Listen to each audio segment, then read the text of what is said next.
करता रहता था। मैं उस देश की नागरिक हूँ वहाँ हर 50 मील पर रूप पहले नाम बदल जाता था। मैं उस देश की नागरिक हूँ जहाँ डाल पर सोने की चिड़िया को पाया जाता था। मैं उस देश की हूँ जिससे अपने भूगोल के पहले इस ब्रह्मांड का भूगोल समझ आता था। ಎಲ್ಲರಿಗೂ ನಮಸ್ಕಾರಗಳು. ನಾನು ವಿನಿತಾ ಕರುಸ್ಗಿ. ನಾನು ವೇದಿಕಾ ವಂದನ್. ನಾವು 9ನೇ ತರಗತಿಯಲ್ಲಿ ಓದುತ್ತಿದ್ದೇವೆ. ಮೊದಲನೇದಾಗಿ ಭಾರತ ದರ್ಶನ ಭಾರತ ಸ್ವತಂತ್ರ ಹೋರಾಟಗಾರರ ಮತ್ತು ಸಾಮಾಜಿಕ ಹಾಗೂ ಧಾರ್ಮಿಕ ಸುಧಾರಕರ ಕುರಿತು ಜರುಗುತ್ತಿರುವ ಈ ಅರ್ಥಪೂರ್ಣವಾದ ಕಾರ್ಯಕ್ರಮಕ್ಕೆ ತಮ್ಮೆಲ್ಲರಿಗೂ ತುಂಬ ಹೃದಯದ ಸ್ವಾಗತ.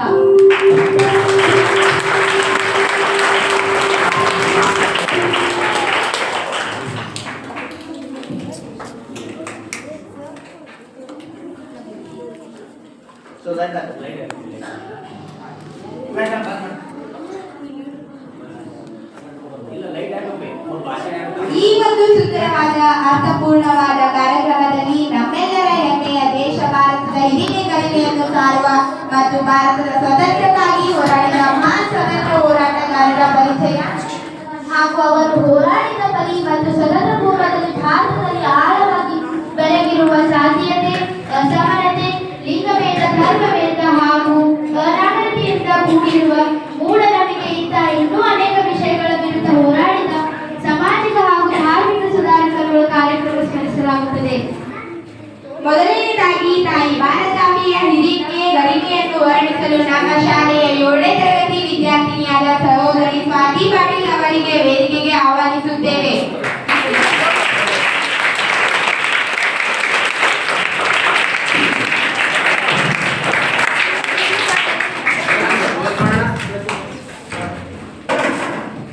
ಎಲ್ಲರಿಗೂ ನನ್ನ ನಮಸ್ಕಾರಗಳು. ಮೊದಲಿಗಾಗಿ ಎಲ್ಲರಿಗೂ ಮುಂಜಾನೆ ಶುಭಾಶಯಗಳು. ನನ್ನ ಹೆಸರು ಸ್ವಾತಿ ಸೀತಾರಾಮ್ ಪಾಟೀಲ್. ನಾನು 7ನೇ ತರಗತಿಯಲ್ಲಿ ಓದುತ್ತಿದ್ದೇನೆ. ನಾನು ಇವತ್ತು ತೆಗೆದುಕೊಂಡ ವಿಷಯ ಭಾರತ ದರ್ಶನ. ಉತ್ತರಯಂತ ಸಮುದ್ರಗಳು ಹಿಮಾದಿ ಶೈವ ದಕ್ಷಿಣಾಮ ವರ್ಷಂ ತದಂ ಭಾರತಂ ನಾಮ ಭಾರತೀಯತ ಸದತಿ. ಉತ್ತರ ಸಮುದ್ರಗಳು ಹಿಮಾಲಯ ಪರ್ವತಗಳು, ದಕ್ಷಿಣ ಸಮುದ್ರಗಳಿಂದ ಸುತ್ತುವರಿದ ನಾವು ಈ ಪುಣ್ಯ ಭೂಮಿಯನ್ನು ನಾವು ಭಾರತ ಎಂದು ಕರೆಯುತ್ತೇವೆ. ಇಡೀ ಭೂಮಂಡಲದಲ್ಲಿ ವಿಶೇಷವಾದ ಭೌಗೋಳಿಕ ವ್ಯಾಪ್ತಿಯನ್ನು ಮತ್ತು ನಾಗರಿಕತೆ ಅವಿಚ್ಛಿನ್ನ ವಂಶಾವಳಿಯನ್ನು ಹೊಂದಿರುವ ಈ ಪುಣ್ಯ ಈ ನಾಡನ್ನು ನಾವು ಭಾರತ ಎಂದು ಕರೆಯುತ್ತೇವೆ. ಪುರಾಣ ಇತಿಹಾಸದ ಕಾಲಘಟ್ಟದಿಂದಲೂ ತನ್ನದೇ ಆದ ಹಿರಿಮೆಯನ್ನು ಹೊಂದಿದ್ದಾರೆ. ಈ ಪುಣ್ಯ ಭೂಮಿಯಲ್ಲಿ ಮಹಾದಾರ್ಶನಿಕರು, ವಿಜ್ಞಾನಿಗಳು, ತತ್ವಜ್ಞಾನಿಗಳು, ಶಾಂತಿ ದೂತರು, ಕ್ರಾಂತಿಯ ಕಿಡಿಗಳು, ಸಂತರು, ಶರಣರು ಈ ಭಾರತವೆಂಬ ಭೂಮಿಯಲ್ಲಿ ಬಾಳಿ ನಮ್ಮೆಲ್ಲರಿಗೆ ದಾರಿದೀಪವಾಗಿದ್ದಾರೆ. ಸತ್ತಂತವರನ್ನ ಬಡಿದೆಚ್ಚರಿಸಿದ ನಾಡಿದು, ಕಚ್ಚಾಡುವವರನ್ನ ಕೂಡಿಸಿ ಒಲಿಸಿದ ಬೀಡಿದು. ಈ ಭೂಮಿ ಪೂಜೆಯನ್ನು ನಮ್ಮ ಸಂತರು ಮತ್ತು ಮಹಾಂತರು ಪುಣ್ಯಭೂಮಿಯಾಗಿ, ಮಾತೃಭೂಮಿಯಾಗಿ, ಕರ್ಮಭೂಮಿಯಾಗಿ ಮತ್ತು ಧರ್ಮಭೂಮಿಯಾಗಿ ಈ ರೂಪದಲ್ಲಿ ಮಾಡಿರುವರು. ಇಡೀ ಪ್ರಪಂಚದಲ್ಲೇ ಮಾತೃಭೂಮಿಯನ್ನು ಪೂಜನೀಯ ಭಾವನೆಯಿಂದ ಪೂಜಿಸುವ ಏಕೈಕ ದೇಶ ಅಂದರೆ ಅದು ನಮ್ಮ ಭಾರತ ದೇಶ. ಇದು ಇಂದಿಗೂ ನಿಜಕ್ಕೂ ಅನಾದಿ ಕಾಲಘಟ್ಟದಿಂದಲೂ ಈ ಭೂಮಿಯ ಸಮಸ್ತ ಭಾರತೀಯರಿಗೆ ಪವಿತ್ರವಾದ ಭಾರತ ಮಾತೆ ಆಗಿದೆ. ಭಾರತ ಮಾತೆ ನಮ್ಮೆಲ್ಲರ ನಾಮಸ್ಮರಣೆಯಿಂದಲೇ ನಮ್ಮೆಲ್ಲರ ಹೃದಯದಲ್ಲಿ ಶ್ರದ್ಧೆ ಮತ್ತು ಸಾತ್ವಿಕ ಭಕ್ತಿಗಳ ಭಾವನೆ ಮೂಡಿತು. ಹಾಗೂ ಅವಳ ನಮ್ಮ ತಾಯಿ, ನಮ್ಮ ತೇಜಸ್ವಿಯಾದ ಮಾತೃಭೂಮಿ ಭಾರತಾಂಬೆ ದೇವಿ. ಬನ್ನಿ ನಾವು ನೀವು ಸೇರಿ ಭಾರತ ಮಾತೆ ದೇವತೆ ದರ್ಶನ ಮಾಡೋಣ, ಮಾಡಿ ಪಾವನರಾಗೋಣ. ಈ ಭಾರತ ದರ್ಶನವನ್ನು ನಾವು ಪರದೆ ಮೇಲೆ ನೋಡೋಣ. ಧನ್ಯವಾದಗಳು.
ये दुनिया एक दुल्हन, ये दुनिया एक दुल्हन, दुल्हन के माथे की बिंदिया।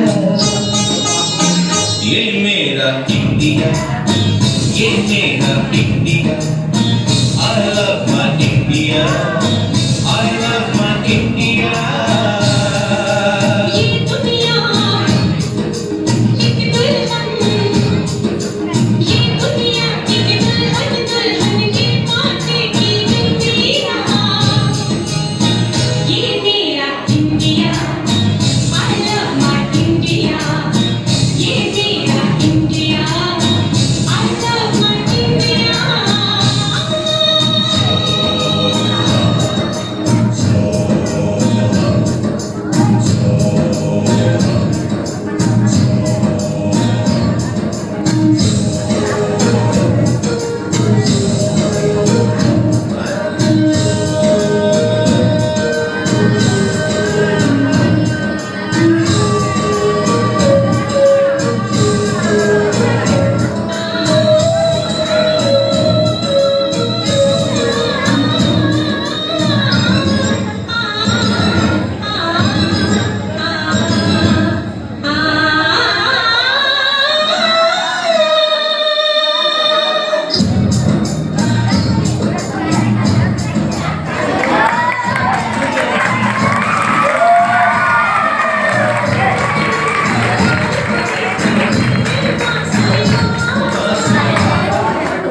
ये अर्पण की भूमि है, ये तर्पण की भूमि। इसकी नदी नदी हमारे लिए गंगा है, इसका कंकड़ कंकड़ हमारे लिए जंगल है।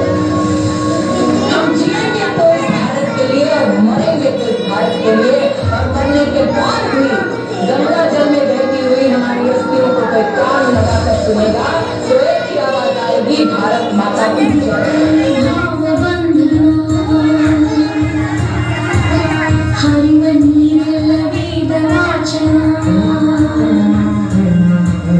ಸುತ್ತ ಗಾಳಿಯಲ್ಲಿ ಶಾಂತಿ ಚಿಂತನ, ಮಣ್ಣ ಕಣಕ ನದಿ ಕರುಣೆ ಕಂಪನ।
ಓದುತ್ತಿದ್ದೇನೆ. ನಾನು ತೆಗೆದುಕೊಂಡಿರುವ ಪಾತ್ರ ಕಿತ್ತೂರು ರಾಣಿ ಚೆನ್ನಮ್ಮನ ಪಾತ್ರ. ಕಪ್ಪ ಕೊಡಬೇಕೆ? ಅಲ್ಲಿ ಹೇಳಿ ಸರ್. ಈಗ ಚಿತ್ರರಾಣಿ ದೃಶ್ಯ ನೋಡಿ. ಈಗ ಕಿತ್ತೂರಾಣಿ ಚೆನ್ನಮ್ಮನ ದೃಶ್ಯವನ್ನು ನೋಡಿ. ಸ್ಟಾಪ್ ಮಾಡಿ ಲೈಟ್.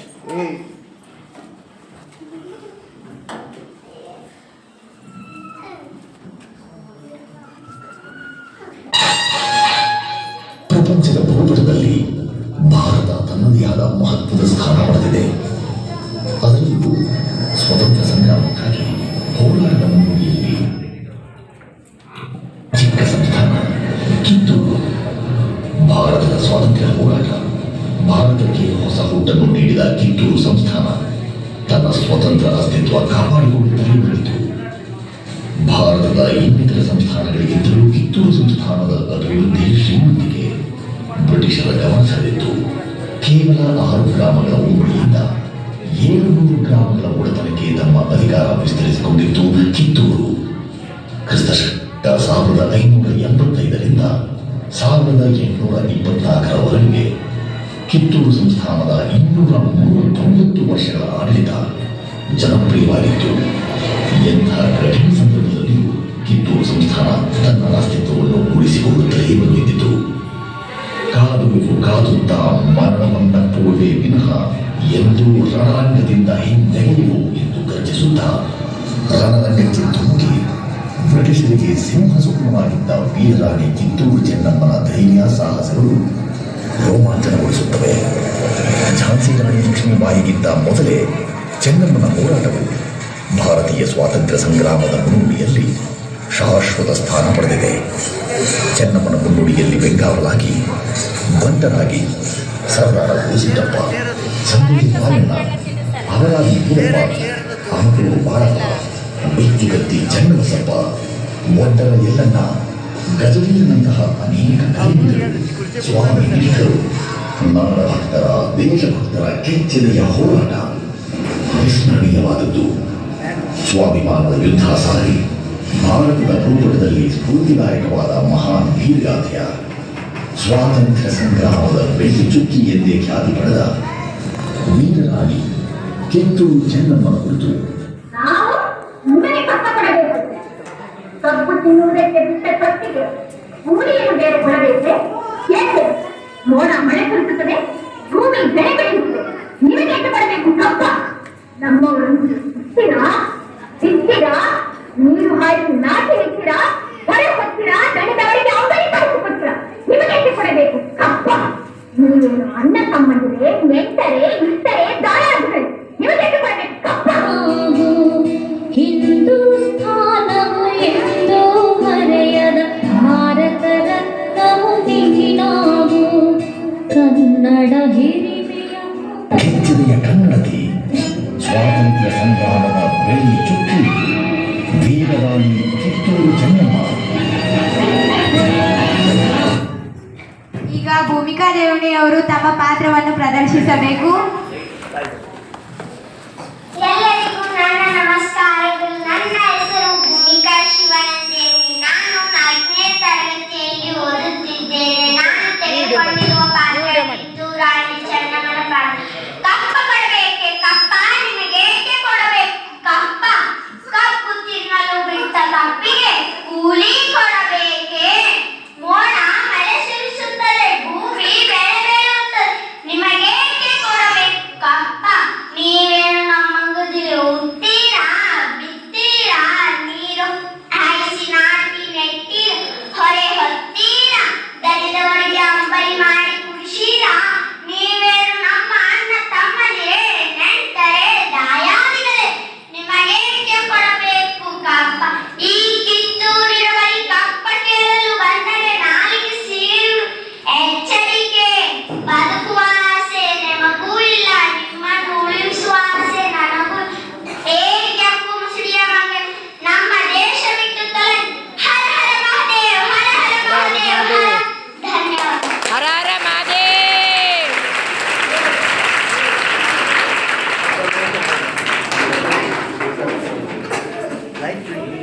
ಲೈಟ್ ಕೊಡಿ. ಕಿತ್ತೂರಾಣಿ ಚೆನ್ನಮ್ಮ ಮತ್ತು ಕಿತ್ತೂರಾಣಿ ಪಾತ್ರ ನಿರ್ವಹಿಸಿದ ವೀರ ಭೂಮಿಕಾ ಮತ್ತು ಕಿತ್ತೂರು ರಾಣಿ ಚೆನ್ನಮ್ಮನ ಬಗ್ಗೆ ತಮ್ಮ ಅನಿಸಿಕೆಗಳನ್ನು ಹಂಚಿಕೊಂಡ ಸರಸ್ವತಿ ಕುಂಬಾರ್ ಅವರಿಗೆ ತುಂಬ ಹೃದಯದ ಧನ್ಯವಾದಗಳು.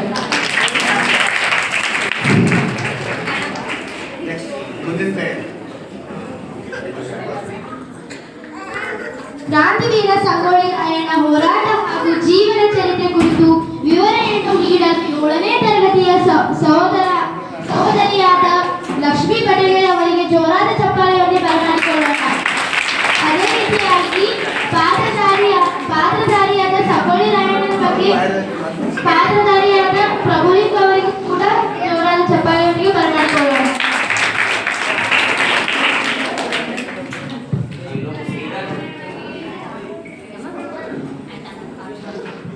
ಎಲ್ಲರಿಗೂ ನನ್ನ ನಮಸ್ಕಾರ. ನನ್ನ ಹೆಸರು ಲಕ್ಷ್ಮೀ ಬಡ್ಗೇರಿ. ನಾನು 7ನೇ ತರಗತಿಯಲ್ಲಿ ಓದುತ್ತಿದ್ದೇನೆ. ನಾನು ತೆಗೆದುಕೊಂಡಿರುವ ವಿಷಯ ಸಂಗೊಳ್ಳಿ ರಾಯಣ್ಣ. ಕೆಂಪು ಮೋದಿಯ ಬ್ರಿಟಿಷರ ವಿರುದ್ಧ ಕೆಚ್ಚೆದೆಯಿಂದ ಹೋರಾಡಿದ ಪ್ರಥಮ ಹೋರಾಟಗಾರ ಕ್ರಾಂತಿವೀರ ಸಂಗೊಳ್ಳಿ ರಾಯಣ್ಣ. ಕಿತ್ತೂರು ರಾಣಿ ಚೆನ್ನಮ್ಮನ ಬಲಗೈ ಬಂಟ ಹಾಗೂ ಕಿತ್ತೂರಿನ ಹುಲಿ ಎಂದೇ ಖ್ಯಾತಿಯಾದ ಸಂಗೊಳ್ಳಿ ರಾಯಣ್ಣ ಹುಟ್ಟಿದ್ದು ಆಗಸ್ಟ್ 15, 1798. ಇದರಲ್ಲಿ ವಿಶೇಷತೆ ಏನೆಂದರೆ ನಮ್ಮ ದೇಶಕ್ಕೆ ಸ್ವಾತಂತ್ರ್ಯ ಸಿಕ್ಕ ದಿನ ಆಗಸ್ಟ್ 15. ನಮ್ಮ ದೇಶಕ್ಕೆ ಸ್ವಾತಂತ್ರ್ಯ ಸಿಕ್ಕ ದಿನ ಮತ್ತು ರಾಯಣ್ಣ ಹುಟ್ಟಿದ ದಿನ ಎರಡು ಒಂದೇ. ಅದು ಎಂತಹ ಅದ್ಭುತ ಅಲ್ಲವೇ? ತಾಯಿ ನಿಮ್ಮ ಕಾಲುಗಳನ್ನು ಮುಟ್ಟಿ ಆಣೆ ಮಾಡಿ ಹೇಳುತ್ತೇನೆ, ಈ ಕೆಂಪು ಮೋದಿ ಆಂಗ್ಲರು ಮೋಸದಿಂದ ನಿಮ್ಮಿಂದ ಕಸಿದುಕೊಂಡಿರುವ ಈ ಕಿತ್ತೂರನ್ನು ಗೆದ್ದು ನಿಮ್ಮ ಕಾಲುಗಳಿಗೆ ತಂದು ಒಪ್ಪಿಸುತ್ತದೆ. ನಾನು ಈ ನನ್ನ ಮುಖವನ್ನು ಎಂದೆಂದಿಗೂ ನಿಮಗೆ ತೋರಿಸುತ್ತೇನೆ ಎಂದು ಸಿಂಹಗರ್ಜನೆ ಮಾಡಿದ್ದು ಇದೇ ಕ್ರಾಂತಿವೀರ ಕಿತ್ತೂರಿನ ಹುಲಿ ಸಂಗೊಳ್ಳಿ ರಾಯಣ್ಣ. ಸ್ನೇಹಿತರೆ, ಬ್ರಿಟಿಷರು ಕೊಡುವ ಎಂಜಲು ಕಾಸಿಗೋಸ್ಕರ ನಮ್ಮ ದೇಶದ ಜನರೇ ರಾಯಣ್ಣನನ್ನು ಬ್ರಿಟಿಷರಿಗೆ ಹಿಡಿದುಕೊಡುತ್ತಾರೆ. ಆಗ ಬ್ರಿಟಿಷರು ರಾಯಣ್ಣನಿಗೆ ಕೇಳುತ್ತಾರೆ, ಏ ರಾಯಣ್ಣ, ಯಾಕೆ ಹುಚ್ಚನಂತೆ ಚೆನ್ನಮ್ಮ ಚೆನ್ನಮ್ಮ ಅಂತ ಪ್ರಾಣ ಬಿದ್ದೀಯ? ಚೆನ್ನಮ್ಮನಿಗೋಸ್ಕರ ಬದುಕೋತೀಯ? ಅದರ ಬದಲಿಗೆ ನಾವು ಹೇಳಿದ ಹಾಗೆ ಮಾಡು. ನಾವು ಹೇಳಿದ ಹಾಗೆ ಮಾಡಿದರೆ ಕಿತ್ತೂರಿನ ಸಂಪೂರ್ಣ ಆಸ್ತಿಯನ್ನು ನಿನಗೆ ಕೊಡುತ್ತೇವೆ ಎಂದು ಹೇಳುತ್ತಾರೆ. ಆಗ ರಾಯಣ್ಣ ಹೇಳುತ್ತಾನೆ, ನನ್ನ ಮಕ್ಕಳ ದುಡ್ಡಿಗೋಸ್ಕರ, ಅಧಿಕಾರಕ್ಕೋಸ್ಕರ ಅಥವಾ ರಾಜ ಪದವಿಗೋಸ್ಕರ ಹೆತ್ತ ತಾಯಿಯನ್ನು ಮೋಸ ಮಾಡುವಂತ ಮನುಷ್ಯ ನಾನಲ್ಲ. ನಾನು ಹಾವಿನಂತ ಮನಸ್ಸು. ನನ್ನ ತಾಯ್ನಾಡಿಗೆ, ನನ್ನ ದೇಶಕ್ಕೆ ಎಂದೆಂದಿಗೂ ದ್ರೋಹವಾಗಿಲ್ಲ. ಬೇಕಾದರೆ ನಿಮ್ಮ ಹೊರಳಿಗೆ ಕೊರಳು ಕೊಡುತ್ತೇನೆ ಎಂದು ಕ್ರಾಂತಿವೀರ ಸಂಗೊಳ್ಳಿ ರಾಯಣ್ಣ ಬ್ರಿಟಿಷರಿಗೆ ಸವಾಲು ಹಾಕಿದ. ಆಗ ಬ್ರಿಟಿಷರು ರಾಯಣ್ಣನನ್ನು ಗಲ್ಲಿಗೆ ಹಾಕಿದರು. ಬಂಧುಗಳೇ, ಈ ಧೀರವೀರ ಶೂರ ಕಿತ್ತೂರಿನ ಹುಲಿ ಎಂದೇ ಖ್ಯಾತಿಯಾದ ಸಂಗೊಳ್ಳಿ ರಾಯಣ್ಣನವರ ಬಗ್ಗೆ ಇನ್ನಷ್ಟು ಮಾಹಿತಿಯನ್ನು ತಿಳಿದುಕೊಳ್ಳಲು ಈ ವಿಡಿಯೋವನ್ನು ನೋಡೋಣ. ಬನ್ನಿ. ಧನ್ಯವಾದಗಳು.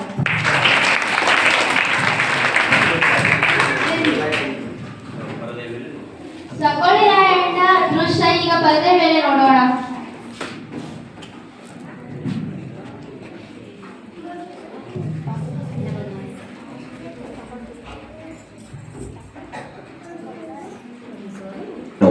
ಆಗಸ್ಟ್ 15ರಂದೇ ಭಾರತಕ್ಕೆ ಸ್ವಾತಂತ್ರ್ಯ ಬಂದಿತು. ಗಲ್ಲಿಗೇರಿದ ದಿನವಾದ ಜನವರಿ 26ರಂದೇ ಭಾರತ ಗಣರಾಜ್ಯವಾಗಿತ್ತು. ದೇಶ ಪ್ರೇಮ, ಸ್ವಾಮಿ ನಿಷ್ಠೆ, ತ್ಯಾಗ ಬಲಿದಾನಗಳ ಪ್ರತೀಕ ರಾಯಣ್ಣ, ಕ್ರಾಂತಿವೀರ ಸಂಗೊಳ್ಳಿ ರಾಯಣ್ಣ.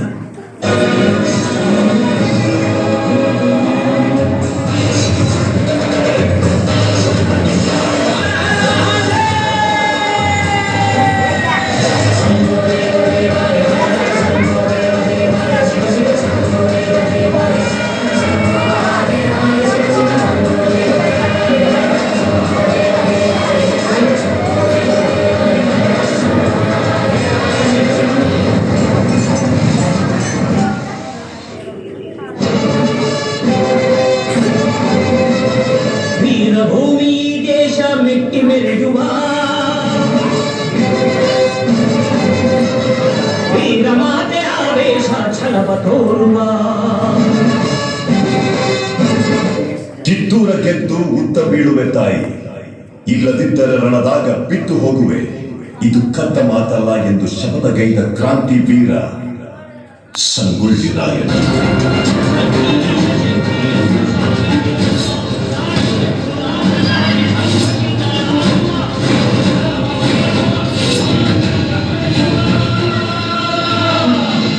ಭೂಮಿ ದೇಶ ಮೆಟ್ಟಿ ಮೆರೆಯುವ ವೀರ ಮಾತೆ ಆವೇಶ ಛಲವ ತೋರುವ.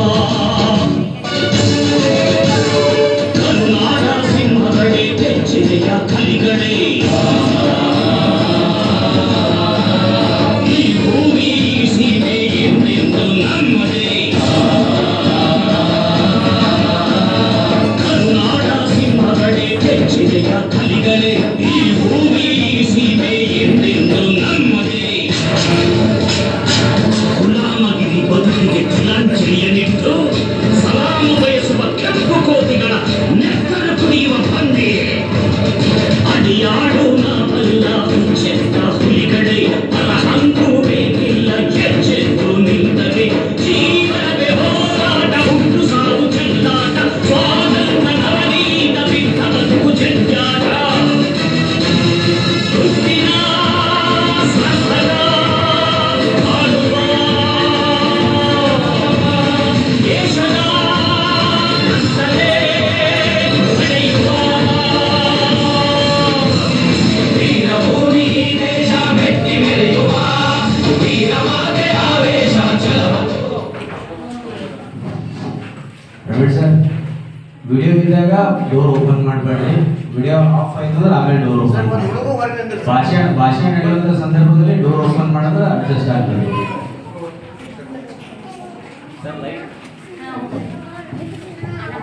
ಪ್ರಭುಲಿಂಗ ಅವರು ಪಾತ್ರವನ್ನು ಪ್ರದರ್ಶಿಸಬೇಕು.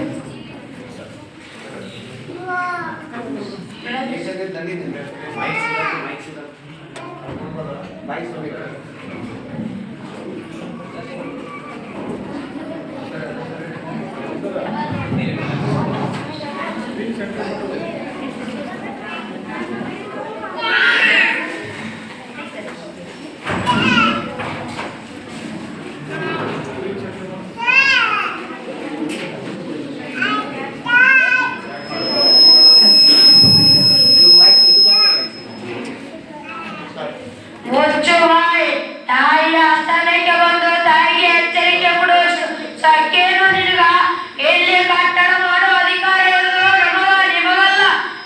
ಠಾಕ್ರೆ ಕನ್ನಡಿಗರ ಮಾನ ಅಭಿಮಾನ ನಿನ್ನಂತ ಕಚ್ಚೆ ನಾಯಿಗೆ ಗೊತ್ತೈತಿ. ಇಲ್ಲಿ ಕೆಚ್ಚದ ಕಡಿಗಳ ಬೀಡೈತಿ, ಅಂಜಿಗೆ ಮುದುರುವ ನಾಡೈತಿ, ಕಿತ್ತೂರು ದೇಶ ಅಭಿಮಾನ ಸ್ವಾಭಿಮಾನ ಕೂಡೈತಿ. ನಿನ್ನಂತ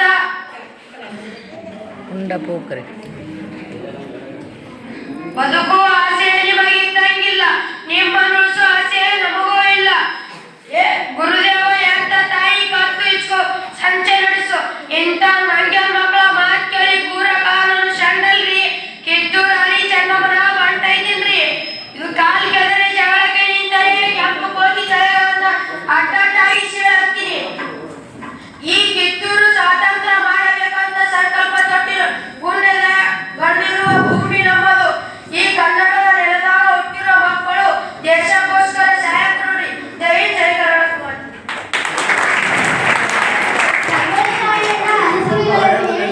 ಲಕ್ಷ್ಮೀ ಬಡಿಗೇರ್ ಅವರಿಗೆ ಮತ್ತು ಪ್ರಭುಲಿಂಗ ಅವರಿಗೆ